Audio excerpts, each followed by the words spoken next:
Greetings, this is the Grumpy Old Slan, and today we're going to take a quick look at Unearthed Arcana, specifically the new spells that were introduced in this book, because whenever people talk about this book, they talk most often about the new classes and whether they like them or not, or the new weapons and the specializations and a whole bunch of the new content that was in it and whether they like it or not. But rarely do I find discussions of the spells in it, so I thought let's take a look at them. And today we're going to start with the level 1 cleric spells. So as we can see, there are 20 first level cleric spells. 12 of these were in the player's handbook, but 8 of these are new. So let's take a quick look at them.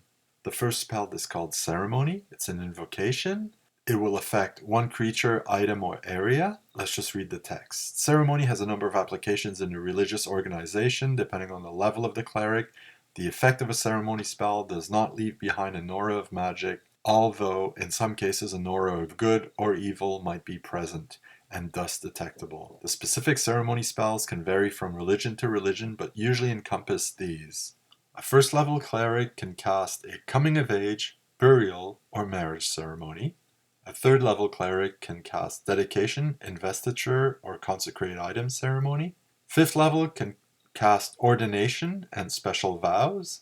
A seventh level cleric consecrate ground, and a ninth level cleric anathematize. So we're going to go through these quickly, but just from that list we can see that this spell isn't really to be used in combat as such. It's part of the world. It fills out a big gap in religions, and as they say, each of these varieties of the ceremony spell requires a cleric of the indicated level or higher, with additional restrictions as described below.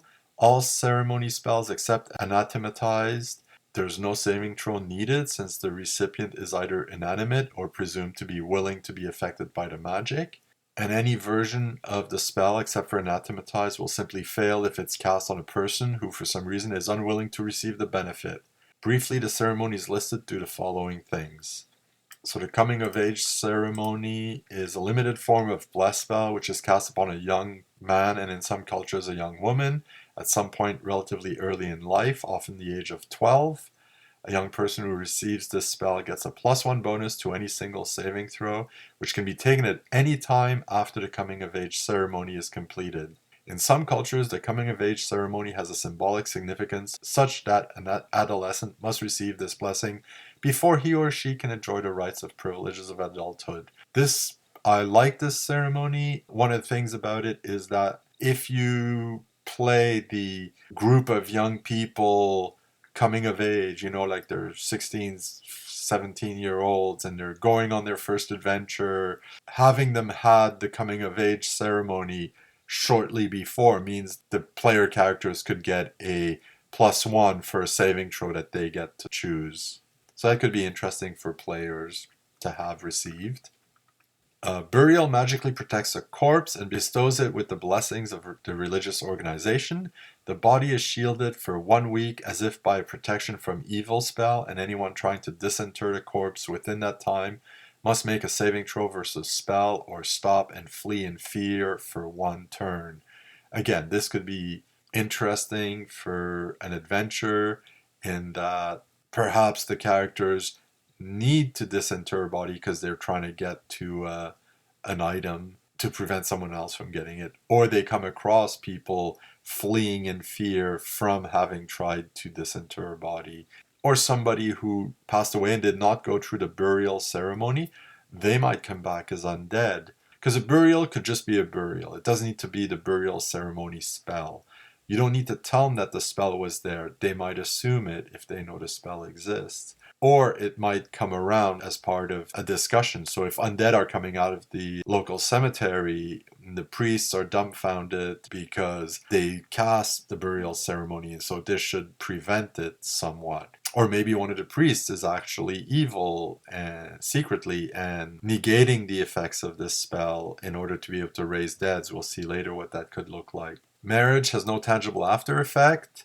but it usually carries a moral or legal significance, not dissimilar in nature to the various rites of marriage which are performed in our real world. That's pretty straightforward. Again, having characters married, it could be important in a game. Not the PCs again, but more the NPCs, where somebody's wife or husband has gone missing, they're willing to pay a reward for it. The dedication allows the recipient of the spell to be taken into the ranks of the casting cleric's religion, making that person a sanctioned worshipper of the cleric's deity. Now, what's interesting about that is that a proper cleric should try to convert others to his or her religion, and if he does convince someone, he should cast dedication on the person he's convinced to convert. The rite of investiture must be performed on any aspiring cleric before that character can achieve the status of a first level cleric. So perhaps in someone's religion, the cleric casting investiture has a special relationship with the first level PC, and that relationship might continue on over the years. Consecrate item must be performed on any object to be placed on an altar or in some other location within a religious edifice. To prevent it from losing its potency, holy or unholy water must be kept in a properly consecrated container. I think this is a little bit awkwardly worded. I think it's any ritual object, because it's not just any object. I mean, if the priest has a coat because it's winter, it is placed in, not on the altar, but in some other location of the religious edifice. I think by place, they do mean maybe not permanently installed, but used in a ceremony or permanently installed. So if you have like some sort of symbol or icon that's going to be in your temple, you will want to consecrate that item.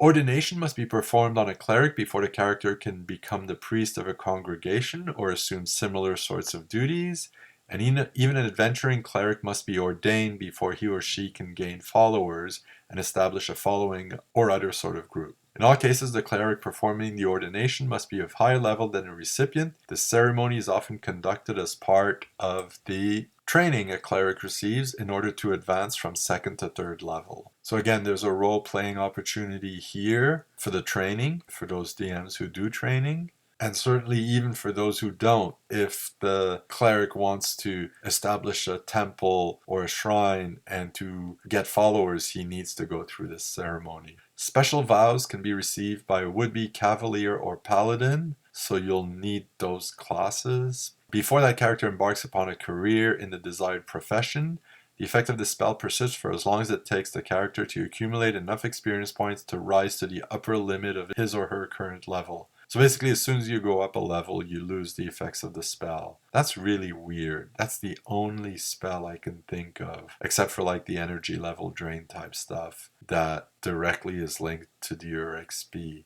The special vows can then be renewed as part of the character's training between levels or at any time during advancement through the next higher level.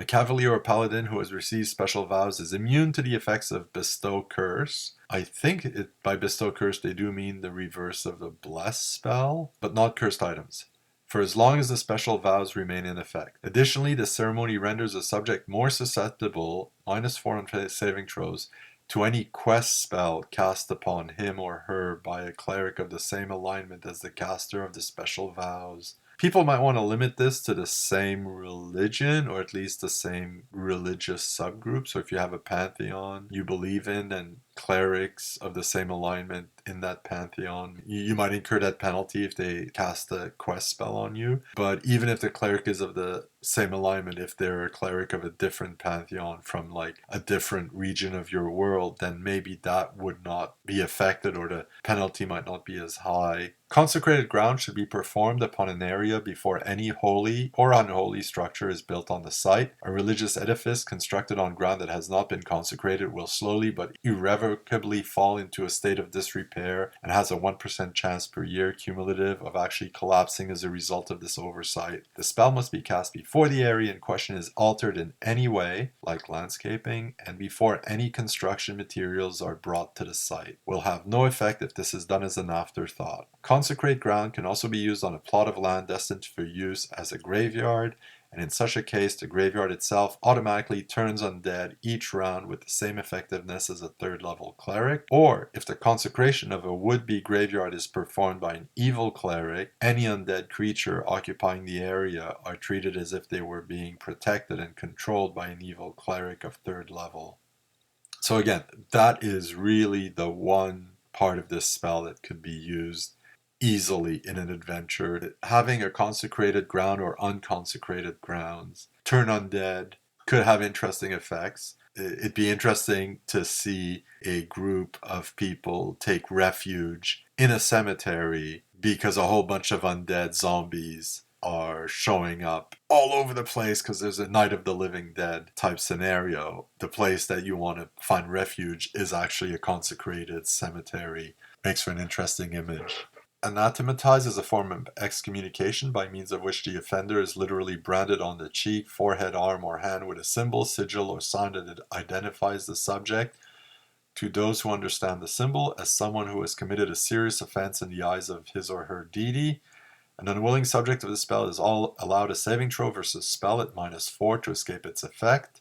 If the recipient is not truly deserving of the telling brand, the spell fails when cast. A successful atonement causes the brand to fade and possibly vanish. If the offending actions were caused magically or by some other external force, the brand utterly disappears. If the offending actions were natural, the brand cannot be completely removed. Again, that's another one that could perhaps be used in an adventure of some sort, whereby the PCs may encounter someone who has one of those brands.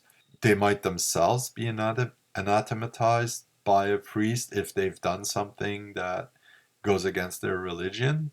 It's certainly a possible adventure hook. And they go through the various ceremony spells and what is needed to cast them. There's always of course, the cleric's holy symbol. There's some standard example of how much it would cost. The next spell is Combine, and this spell enables 3 to 5 clerics to combine their abilities and thereby empower one of their numbers to cast a spell or turn undead with greater efficacy. The highest level cleric of the group, or one of such as applicable, stands while the other clerics join hand in a surrounding circle. All the participating clerics then cast the combined spell together. The central cleric temporarily functions as if of higher level, gaining 1 level for each encircling cleric. The maximum gain is 4 levels, and the maximum duration is 3 turns. The increase applies to the cleric's effective level for determining the results of attempts to turn undead and to spell details, which vary by the level of the caster. The encircling clerics must concentrate on maintaining the combined effect. They gain no armor class bonuses from shield or dexterity, and their attackers gain a +4 bonus on all to hit rolls. The central cleric gains no additional spells, but may cast any previously memorized spells, often with bonus effects. So this is clearly not a spell with a casting time of 1 round and all of the negative penalties here to be used in combat lightly. Although we can think of many scenes in movies and TV shows where somebody has to do something like cast a spell while other characters are holding back the enemy. The one problem is that all of the clerics have to cast the combined spell, which presumably means all of them must have it memorized. So it clearly is something you want to use as part of a plan to accomplish a specific goal that you can do within about a half an hour. So perhaps it is that the characters know they're going to be encountering a high level undead. They want to be able to turn it and they want to increase their chances, so they'll do this. So while the fighters and magic users will try to prevent the undead from approaching the clerics will cast the spell and then be able to turn the undead at a higher level. I know that this spell was in a Dragon magazine about what they called, I think it was called the Lay Cleric. It was basically about clerics who aren't the adventuring type, but more of the let's stay in the monastery types. They had some spells that weren't in the player's handbook, and they're less combat oriented, more ceremony, more healing, more spiritual guidance type spells. They are limited, so there's certain cleric spells that they aren't allowed to have, but that was one of the spells that was introduced, since that would allow those clerics to be more effective in case there is a combat situation that comes to their monastery, temple, or whatever. The next spell is Endure Cold and Endure Heat, which lasts quite a bit of time. It's 9 turns per level, so about an hour and a half. The recipient of this spell is provided with protection from normal extremes of cold or heat, depending on which application is used. He or she can stand unclothed in temperatures as low as minus 30 F or as high as 130 F. So that's about minus 25 to plus 50, I believe, real degrees Celsius, depending on the application, with no ill effect. A temperature extreme beyond either of those limits will cause 1 hit point of exposure damage per hour for every degree above or below those limits. So if you play in Celsius, that actually means the spell protects you a little more because a Celsius degree is larger than Fahrenheit. Without the benefits of protection such as this, exposure damage is 1 hit point per turn for each degree of temperature. So yeah, 1/6 the damage essentially. The spell will last for the prescribed duration or until the recipient is affected by any form of magical cold, including white dragon breath or magical heat. The cancellation of the spell will occur regardless of which application was used and regardless of which type of magical effect hits the character. So an Endure Cold will be cancelled by magical heat or fire as well as by magical cold. The recipient of the spell will not suffer damage from the magical heat or cold during the round in which the spell is broken, but will be vulnerable to all such attacks starting on the following round. The spell will be cancelled instantly if either Resist Fire or Resist Cold is cast upon the recipient. So a lesser form of Resist Fire or Resist Cold, which is nice to have at a lower level and could be helpful in quite a few adventures.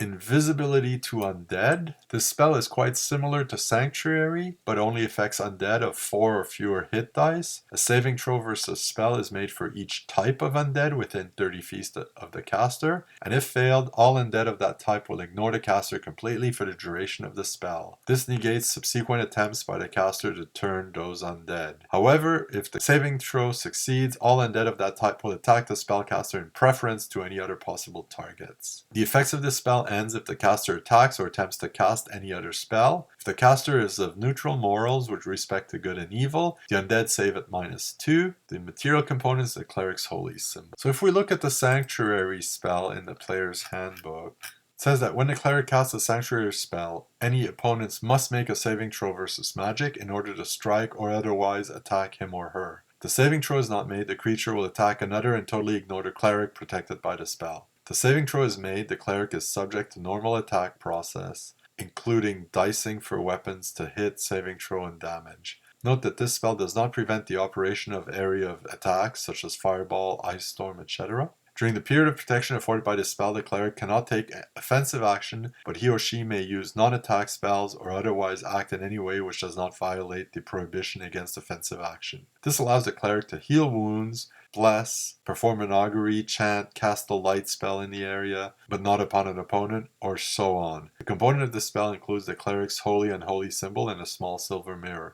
So this spell does not exclude undead and doesn't carry the penalty that the invisibility to undead has. Plus, the cleric can cast other spells. So basically, invisibility to undead prevents you from turning the undead because they ignore you. If they pass their saving throw, they will attack you in priority to anyone else, and you can't cast spells with it. And it has a fixed duration as opposed to Sanctuary, which is 2 rounds plus 1 round per level. So yes, a first level cleric gets the invisibility to undead to last 6 rounds. But then a 5th level cleric can get Sanctuary for 7 rounds, but he still only gets the invisibility to undead for 6 rounds. So I'm not sure why anyone would want to cast this spell when Sanctuary is available at the same level. Magic Stone. To use this spell, the cleric picks up a small stone or pebble, and then via the casting process places a magical aura on it. The spell cannot affect stones that are already magical.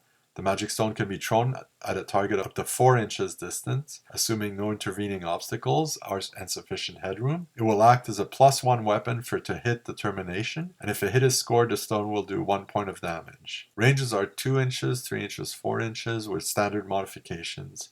The stone travels more than 4 inches from the thrower, or if it does not score a hit, the missile loses its dwemer and falls harmlessly to the ground. A magic stone must be thrown within 6 rounds after the casting of the spell is completed, or it turns back into an ordinary item. A hit from the stone will break the concentration of a spellcaster only if the victim fails a saving throw versus spell. Any target with innate magic resistance cannot be affected by the stone. A shield spell will protect a target from a magic stone, as will a brooch of shielding, a protection from normal missiles spell, minor globe of invulnerability, or any similar more powerful magic. A cleric of 6th through 10th level can enchant 2 stones with this spell. One of 11th through 15th level can use it on 3 stones, and an additional stone is allowed for every 5 levels of experience the caster has gained beyond the 11th. It's possible for a cleric to give the enchanted stones to another character to throw. Note that some religious organizations may forbid their clerics from using this spell, since it enables the cleric to use a missile weapon. I don't know why I would ever want to cast this spell. A DM might want to rule that the stone counts as a magic weapon for creatures that can only be hit by magic, but they do state here that innate magic resistance will mean you're not affected by the stone. What use is this? You spend a round casting a spell so that in the next round you can throw a stone to do 1 point of damage. Grab your mace or your hammer, throw the hammer, smash with the mace, you'd be more effective. I don't know what this spell does there and why anyone would want it. If anybody has any ideas, let me know because I'm sure not seeing it. Penetrate disguise. By means of this spell, the cleric is empowered to see through a disguise composed solely of makeup or altered clothing, non-magical in nature. The cleric cannot identify what class or profession the disguised figure actually belongs to, nor the true appearance of the figure. The spell merely points out that the target figure is posing as someone or something else. The spell does not detect actual rank or status and cannot reveal an illusion for what it is, but it can detect whether a figure is the object of a friend's spell. You will know that the higher charisma gained by a friend spell is not actually there. The spell cannot detect any deception involving alignment. The target of the spell is allowed a saving throw versus spell, and if this saving throw is made, the disguise will be enhanced in the eyes of the cleric, so that the caster becomes convinced that the target figure actually is what he claims to be. Being under the effect of a blessed spell, wearing magic armor, or using a magic item of protection, such as a cloak or ring, will give the target an appropriate bonus to the saving throw. There's this new thing they've introduced here, which I don't like, where if the saving throw is made, the cleric gets a negative effect. And it's for a spell that doesn't give that much benefit. I mean, it does take 2 full rounds to cast, so it's presumably difficult to cast, shall we say, discreetly. And since it only lasts 1 round, it's not like you can cast it, say, before going into the bar to see if somebody is there under a false pretense and then look around. No, you have to cast it, then you have a minute to look around. So everybody's seen you cast. This could be an interesting spell, but I think some of the limitations need to be removed, especially the enhancement of the disguise in the eyes of the cleric if the target is allowed a saving throw. And since the disguise is non-magical, I'm not sure you need a saving throw. Portent. The spell enables the cleric to tell something of his or another figure's future luck. This luck takes the form of an improvement or reduction in a 2-hit roll or a saving throw at some point in the future, unknown to the character who is the object of the portent. After the spell is cast, the DM makes die rolls in secret. First a d12 to determine at what point in the future the portent takes effect. Second a d6 to determine the exact effect. So a roll of 1 gives you a -3, a 2 of -2, a 3 a -1, a 4 a +1, 5 +2, 6 +3. So a 50-50 chance of it being a penalty or benefit. Based upon the result of the d6, the DM should indicate to the player of the cleric character whether the portent is good, fair, or poor. The recipient of the spell will usually also be given this information. The result of the d12 roll represents the number of 2-hit rolls or saving throws that the target character must make before the roll to be affected by the portent occurs. E.g., if a 12 is rolled, then the 12th such roll thereafter will be the one to which the portent is applied. Die rolls only apply towards this count if they are taken in life or death, like combat or peril situations.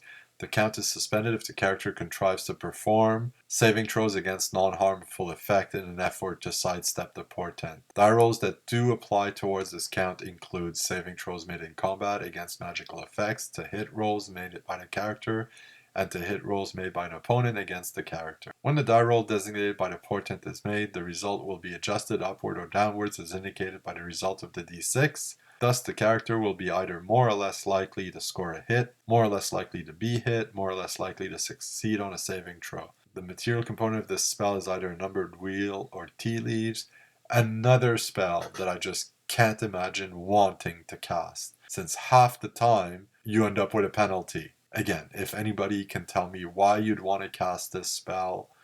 The next spell is Precipitation. When this spell is cast, all water vapor in the atmosphere within the area of effect is precipitated in the form of a light rain. Note that low-level spellcasters will certainly be within the area of effect of the spell. The rain will continue for only as many segments of time as the spellcaster has levels of experience. Since only some 1/100th of an inch of precipitation falls during the course of a segment, the spell will only have the following general effects. Tin-like material will become damp in one segment and totally wet afterwards. Twigs and heavy material such as canvas will be damp in 2 segments and wet thereafter. Flat, relatively non-porous surfaces such as stone, floors, rock, painted wood, etc. will be damp in 1 segment and filmed with water thereafter. Semi-porous surfaces and materials will become damp, and thereafter the damp area will progress downwards, inwards, until after 5 segments the surface or material will be thoroughly wet. Porous surfaces and materials will simply absorb the rain up to the limit of their capacity, which probably extends well beyond the duration of the spell. Small flames, such as those of candles, will be extinguished by 1 segment of precipitation. Small fires will slow and become smoky for 1 round after precipitation is ceased. Large fires will not be materially affected by the spell. Note that if the temperature is above 90 Fahrenheit, so about 30 degrees Celsius,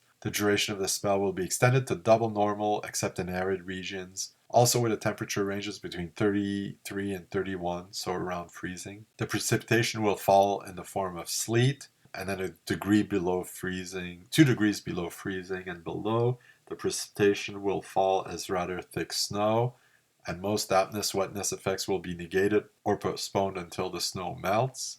If magical heat of large area like a wall of fire, fireball, flame strike is applied to precipitation, a cloud of warm fog of double the area of the precipitation effect will be formed. Magical cold is applied to the spell or the water which remains thereafter. Normal ice will be formed. The magical component of the spell is a pinch of silver dust. So that's another spell. I'm not 100% sure why you'd want to use it. It seems to me create water would be more effective in a lot of situations, since at least create water allows you to create the water in a container. I can see how getting some things to be wet could be beneficial. If characters have to enter an area like a building in flames, you might want to cast this so that they're damp, and that will hopefully offset some of the fire damage.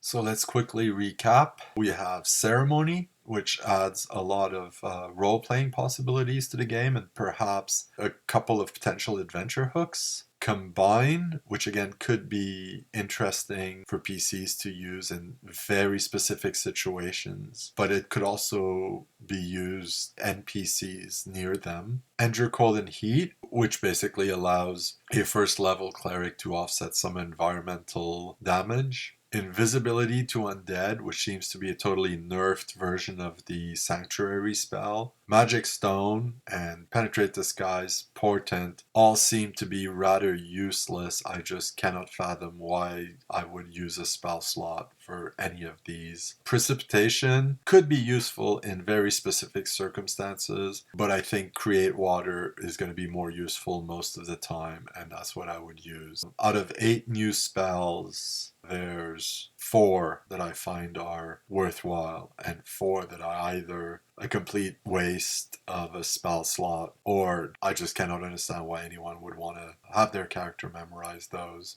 This was it for the first level cleric spells. Next time we'll look at second level and move on. This has been the Grumpy Old Slant, looking at the first level cleric spells in Unearthed Arcana, and I'll see you next time.